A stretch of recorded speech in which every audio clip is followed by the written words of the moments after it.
The year is 1800. A curious little invention is being talked about. It's called a microscope. What it allows you to do is see tiny little life forms that are invisible to the naked eye. Soon comes a medical discovery that many of these life forms are actually causes of terrible human diseases. Imagine what happened to the society when they realized that an English mom in her teacup actually was drinking a Monster soup. Not very far from here. This is from London. Fast forward 200 years. We still have this Monster soup around, and it's taken hold in the developing countries around the tropical belt.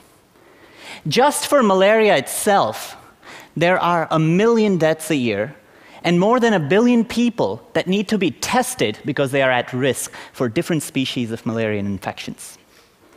Now, it's actually very simple to put a face to many of these monsters. You take a stain, like acridine orange, or a fluorescent stain, or giemsa, and a microscope, and you look at them. They all have faces. Why is that so? That Alex in Kenya, Fatima in Bangladesh, Navjot in Mumbai, and Julie and Mary in Uganda still wait months to be able to diagnose why they are sick. And that's primarily because of scalability of this diagnostics is completely out of reach. And remember that number, 1 billion. The problem lies with the microscope itself. Even though the pinnacle of modern science, research microscopes are not designed for field testing, neither were they first designed for diagnostics at all. They're heavy, bulky, really hard to maintain, and cost a lot of money. This picture is Mahatma Gandhi in the 40s using the exact same setup that we actually use today for diagnosing TB in his ashram in Sevagram in India. Two of my students, Jim and James, traveled around India and Thailand, starting to think about this problem a lot. We saw all kinds of donated equipment. We saw fungus growing on microscope lenses. And we saw people who had a functional microscope but just didn't know how to even turn it on. What grew out of that work and that trip was actually the idea of what we call foldscopes. So what is a foldscope? A foldscope is a completely functional microscope, a platform for fluorescence, bright field, polarization, projection, all kinds of advanced microscopy built purely by folding paper. So now you think, how is that possible? I'm going to show you some examples here, and we'll run through some of them. It starts with a single sheet of paper. What you see here is all the possible components to build a functional bright field and fluorescence microscope. So there are 3 stages. There is the optical stage, the illumination stage, and the mask holding stage. And there are micro-optics at the bottom that's actually embedded in the paper itself.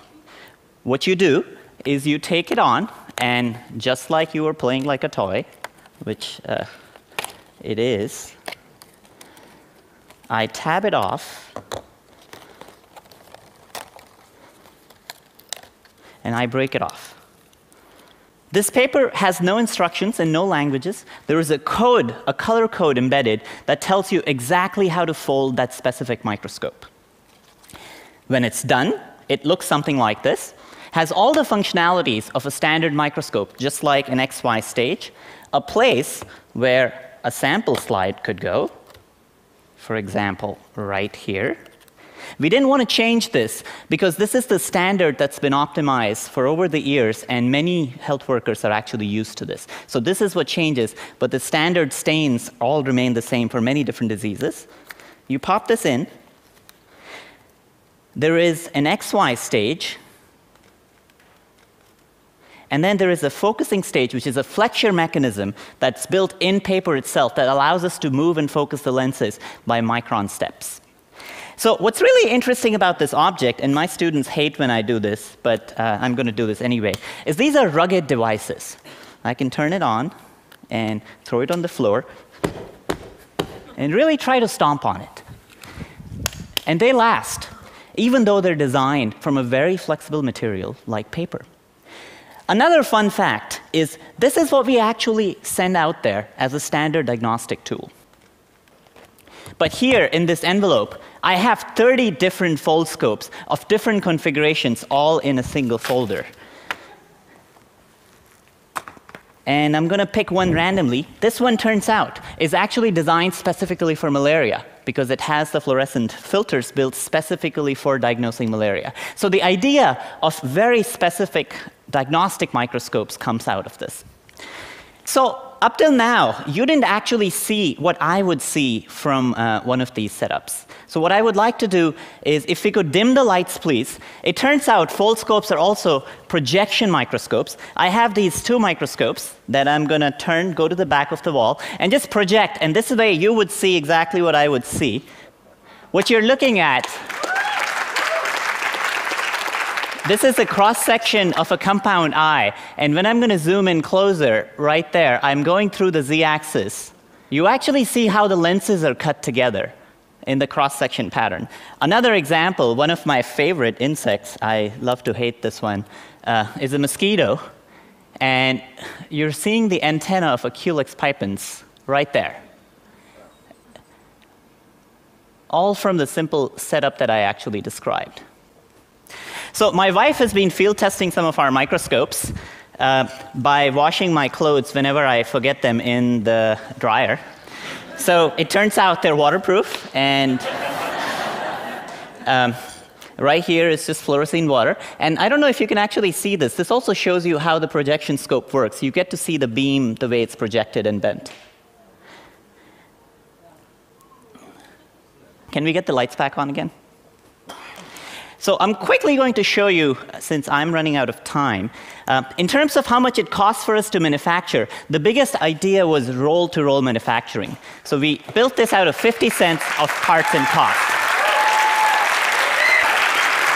And what this allows us to do is think about a new paradigm in microscopy, which we call use and throw microscopy. I'm going to give you a quick snapshot of some of the parts that go in. Here is a sheet of paper. This is when we were thinking about the idea. This is an A4 sheet of paper. These are the 3 stages that you actually see. And the optical components, if you look at the inset up on the right, we had to figure out a way to manufacture lenses in paper itself at really high throughputs. So it uses a process of self-assembly and surface tension to build achromatic lenses in the paper itself. So that's where the lenses go. There are some light sources.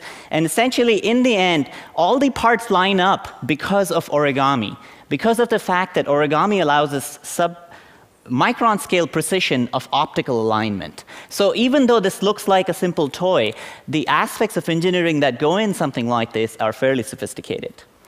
So here is another obvious thing that we would do, typically, if I was going to show that these microscopes are robust, is go to the 3rd floor and drop it from the floor itself. There it is, and it survives. So for us, the next step actually is really finishing our field trials. We're starting at the end of the summer.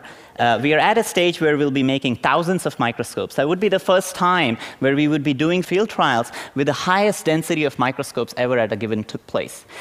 We've started collecting data for malaria, Chagas disease, and Giardia from patients itself. And I want to leave you with this picture. I had not anticipated this before, but a really interesting link between hands-on science education and global health. What are the tools that we're actually providing the kids who are going to fight this monster soup for tomorrow? I would love for them to be able to just print out a foldscope and carry them around in their pockets. Thank you.